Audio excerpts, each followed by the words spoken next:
Brian Gruda duket se është një çështje që nuk është mbyllur ende te Shqipëria.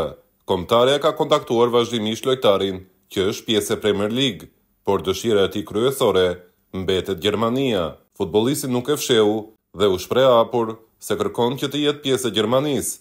Megjithatë, la të hapur çdo mundësi për t'u bashkuar Shqipërisë nëse nuk ftohet nga pancerat.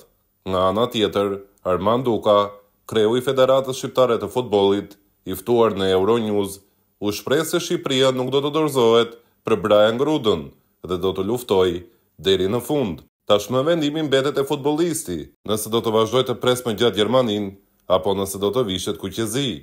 Gruda është një lojtar shumë i mirë, e thot vetë me paraqitjet e tij në fushë, por edhe Luis Sasa në Itali është një lojtar shumë i mirë, ka luajtur me ekipet kombëtare të Italisë, janë shqiptar, kanë 2 shtetësi, por është vendimi i tyre se për çfarë kombëtare duan të luajnë.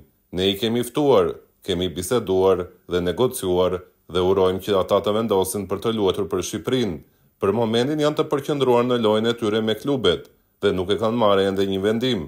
Ata do të vendosin me dëshirën e tyre. Padyshim që ne kemi dëshirë që ata të jenë pjesë e Shqipërisë.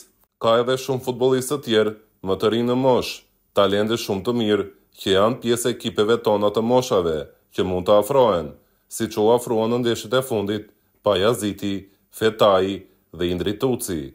Ky i fundit nuk ishte ftuar prej kohësh, por luajti titullar në Gjorgji. Jo vetëm këto që ne diskutojmë, të cilët i konsiderojmë kualitete, por edhe lojtarë të tjerë po shikohen, analizohen dhe studiohen.